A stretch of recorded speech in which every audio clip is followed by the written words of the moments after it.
इस तेजी से बढ़ रही दुनिया में भी 4x6 के कमरे में कुछ छात्र के जीवन में कुछ भी नहीं बदल रहा। गांव से थोड़ा मोड़ा सामान लेकर एक अच्छी नौकरी की लालसा में वो शहर आता है, फिर एक छोटा सा कमरा लेता है। पहली बार वो खाना बनाना सीखता है, कुकर की कच्ची दाल और चावल खाना सीखता है। पहली बार चाकू चलाना सीखता है, छिलनी चलाना सीखता है और बड़े संघर्षों से वो पढ़ाई करता है। एक साल में एक एग्जाम आता है, पूरा घर उसके उस परिणाम को जानने के लिए उत्सुक रहता है और अगर नहीं आया तो सच मानिए उसकी पीड़ा को सिर्फ वही महसूस कर सकता है जिसने वो एग्जाम दिया। मैंने दिया है, मैंने भी असफलता झेली है। जीवन में कोई भी आदमी बिना असफलता के सफल होता ही नहीं है। अब आप सोचिए कि 2 साल 3 साल 4 साल 5 साल तैयारी करे है, लगा हुआ है, घर वाले कर्जा ले लेके उसको पैसा दे रहे हैं और उसकी विडंबना सोचिए कि जब वो फेल होता है तो वो जितना चिंता इसमें होता है कि मैं फेल हो गया, उससे ज्यादा चिंता में ये रहता है कि मैं अब घर में बताऊं क्या, पिता से बात करूं कैसे, अगले बार की पढ़ाई का खर्चा आए कैसे।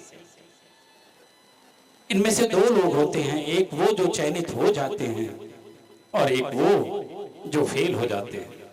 देखिए आप लोग जहां हैं इतना बड़ा फील्ड है कि उसमें सफलता की से ज्यादा असफलता की संभावना है।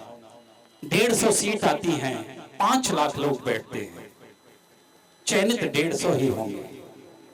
एक चीज जान लीजिएगा कि जीवन में आप जो चाहेंगे वो मिल ही जाएगा, ये होता नहीं है, ईश्वर को भी नहीं मिला। राम को 14 साल का वनवास नहीं हुआ था, पहले राजा बनने वाले थे, अगले ही क्षण वनवास चले गए, असफलता ही थी। लेकिन जो शरीर को जितना तपाता है उतना ही चमकता है। आप धैर्य रखिए, आप चमकेंगे। लेकिन एक बात ध्यान रखिएगा, अक्षर से सत्य है ये जो मैं बोल रहा हूं, ये 100% सत्य है कि जो प्रयास नहीं करेगा वो सफल नहीं होगा।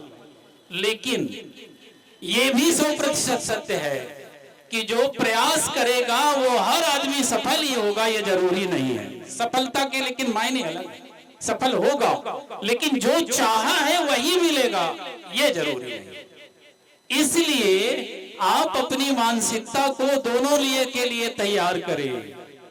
जीवन का कुल मिला के मतलब है, जीवन अगर डिफाइन करने को कहे तो जो है और जो नहीं है उसी के बीच में ये जीवन उलझा है।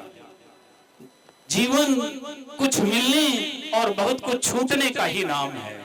जो भी आप को सफल व्यक्ति दिख रहा है वो भी अपने जीवन में जितनी बार सफल हुआ है उससे कहीं ज्यादा बार असफल होता है। लेकिन हमें आपको लगता है कि ये सफल है। मैं 1998 से तैयारी किया, 97 से कह लीजिए, और 2005 तक एमपीपीएससी में वैकेंसी ही नहीं आई। हमारी भी स्थिति आप ही जैसी थी, हम भी आप ही जैसे थे। लेकिन एक बात, अगर आपने अपने अनमोल क्षण का वास्तव में सदुपयोग किया है तो मुझे ये तो नहीं मालूम कि आपको पद कौन सा मिलेगा, लेकिन आप जहां भी रहेंगे वहां बाकी से अलग रहेंगे। आपकी सोच का लेवल बाकी से अलग रहेगा। आप टीचर ही बन जाएंगे लेकिन बाकी टीचर से आप अलग टीचर। जीवन केवल इच्छाओं को पूर्ण करने के लिए नहीं मिला। क्यों? क्योंकि इच्छाएं अच्छी भी और इच्छाएं बुरी भी। तो आप केवल इच्छा पूर्ण करने के लिए अगर जीवन चाहते हैं और उसी को केवल सफलता मानते हैं तो आप भारी मात्रा में निराश होंगे। और अगर निराश हो, आंसू आए तो आंसू अपने से पूछिएगा, किसी दूसरे से पूछवाएंगे तो वो इसका सौदा करेगा। जीवन में